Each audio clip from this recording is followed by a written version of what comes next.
Good morning everyone. For my MicroLED video and my micro teaching, the topic or the lesson I will be speaking on is foreign investment in Solomon Islands. For this particular program, the audience are law graduates, and so it's a professional diploma in legal practice program, and this program is currently, the program that I'm coordinating is currently based in the Solomon Islands, and we had just launched it last year. But for the PDLP program, there are 8 modules, and it runs for 22 weeks, and there's a total of 27 assessments altogether, and students must pass all 27 assessments before they can get the PDLP certificate.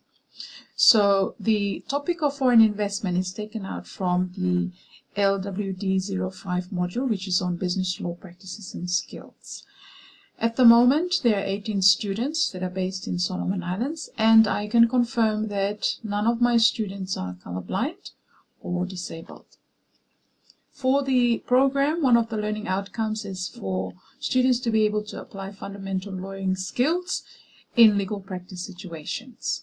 So in the module that I've selected the topic of foreign investment from, the 4 learning outcomes, as we can see here on the slide, is basically for students to know about the agencies that are involved in approving certificates for foreign investment, the types of activities that foreign investors are limited to run business in, and also the different legislations and regulations that define and regulate foreign investment in the Solomon Islands, as well as the overall practices and procedures that a lawyer must follow through in order to get a foreign investment certificate for their client.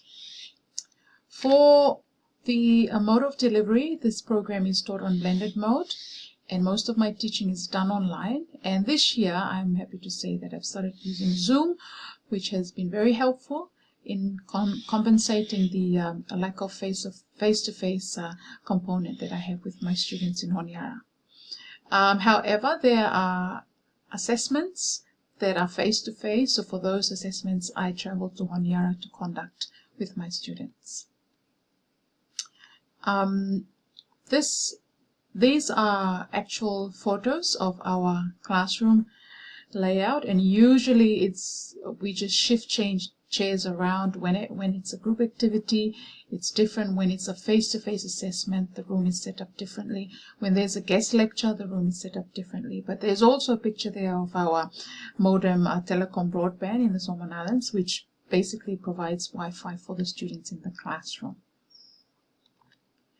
And so for this lesson, the activity is a group activity, and basically after their readings and after our discussions, students are given a group task to go and basically fill up forms based on a hypothetical scenario, and then they go and pretend to lodge these forms at the relevant institution.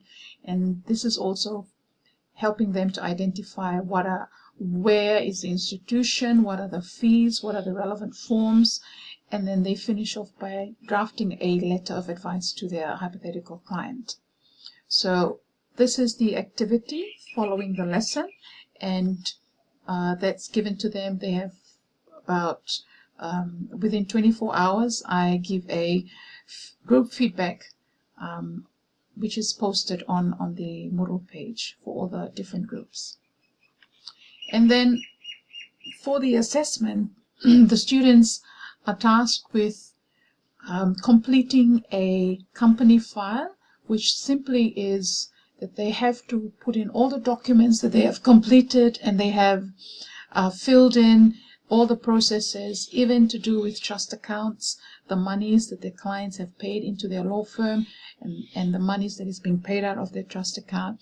Also to do with the billing, so they have to bill their clients, or the letters, correspondence. All of those documents are put in one file, and each students are to submit that file at the end of the module.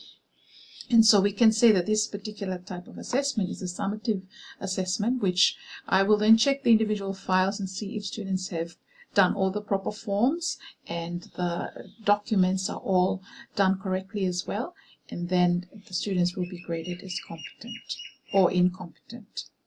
But basically for my micro teaching focusing on foreign investment, that's just going to be a few of the tasks in that whole assessment. The other lessons will teach the students how to be able to complete the other processes and how they can do their own individual tasks in the company file assessment. And so that's it for my MicroLED video. Thank you very much.